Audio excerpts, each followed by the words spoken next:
Hermanos, este domingo se nos regala un evangelio conocido por todos. Es el primero de los 7 signos que el evangelista San Juan relata para mostrar la gloria de Jesús: las bodas en Caná de Galilea. Sin lugar a duda, es un relato que va bastante más allá de salvar a unos novios de un simple bochorno, solucionando con unas cuantas tinajas el problema de que el vino se había agotado. Milagro que por lo demás, comparado con otros milagros que Jesús realizó en su vida y que encontramos relatados en los evangelios, diríamos que no es muy espectacular.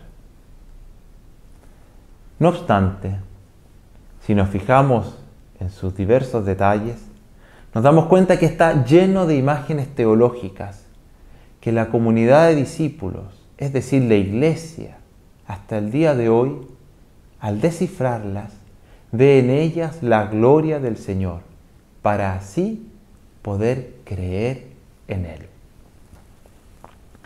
La gran boda, la principal boda de la cual San Juan nos está hablando, es aquella que ya muchas veces fue anunciada en el Antiguo Testamento. La boda entre Dios y su pueblo. Por ello, la primera lectura nos recuerda el profeta Isaías: como un joven se desposa con una doncella, así te desposan tus constructores. Como se regocija el marido con su esposa, se regocija tu Dios contigo. Debemos recordar siempre que en la historia de salvación Dios quiso a su pueblo por esposa. Sin embargo, esa preciosa relación entre Dios esposo y su pueblo esposa, por culpa humana, se desvirtuó. Relación de amor sellada por la ley de Moisés, que San Juan representa en este pasaje evangélico en 6 tinajas de piedra. Eso representan esas tinajas, la ley de Moisés. Sí, de piedra, como las tablas de la ley.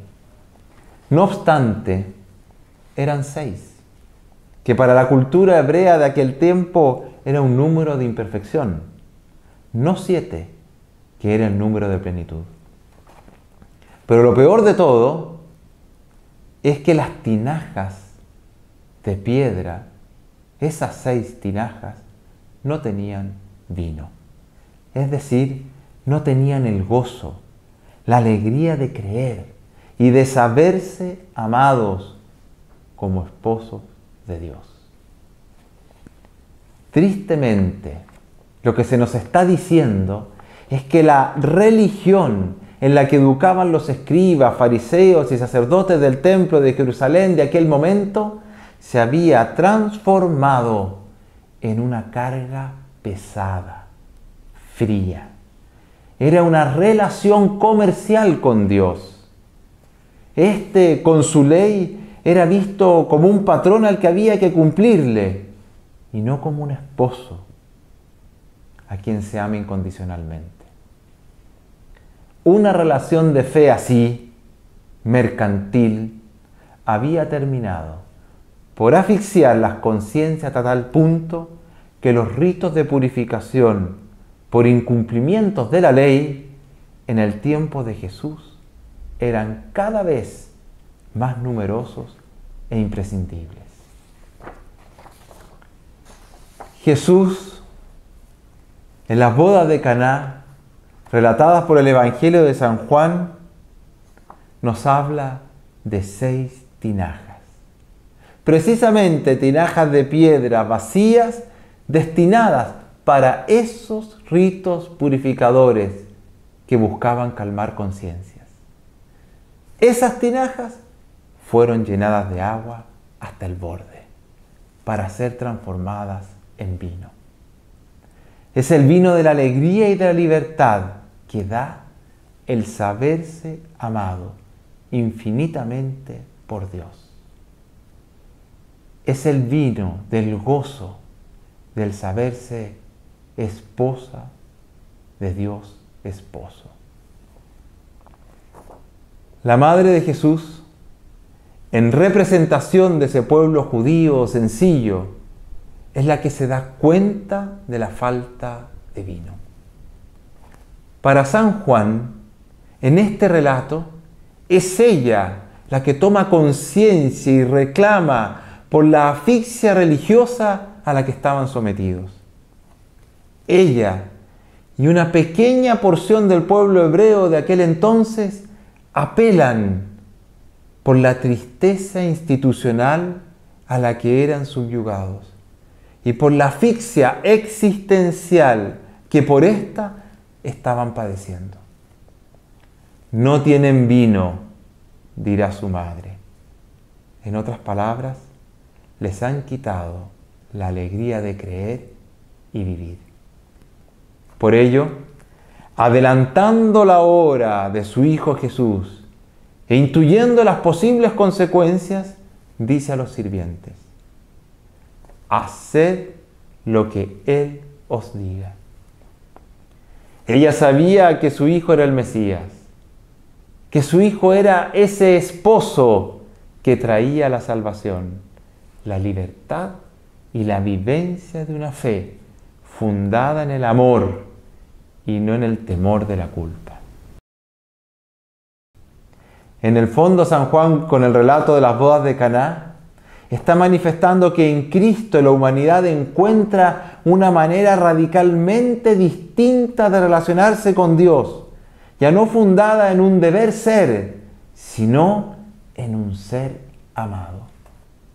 Vivida la fe así, la ley del Antiguo Testamento y los mandamientos del Nuevo ciertamente son muy importantes. Ya no son tinajas de piedras vacías, sino llenas de vino. Es decir, llenas de la alegría que el amor de Dios manifestado en Cristo nos da.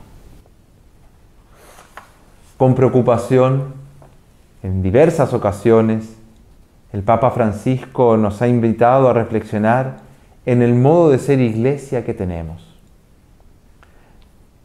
Pareciera ser que también a nosotros a veces se nos ha pegado esta tentación o hemos caído en ella, en una relación con Dios que lejos de ser liberadora y sanadora, es escrupulosa a causa de innumerables cargas que hemos puesto a nuestras conciencias o a las conciencias del prójimo, como si éstas fuesen exigidas por Dios para relacionarse con Él, olvidándonos que Él vino a buscar no a los justos, sino a los pecadores.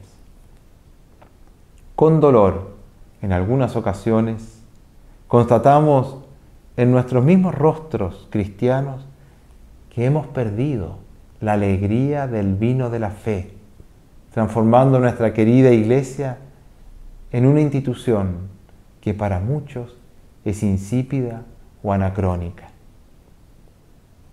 Pero esto está lejos del Evangelio.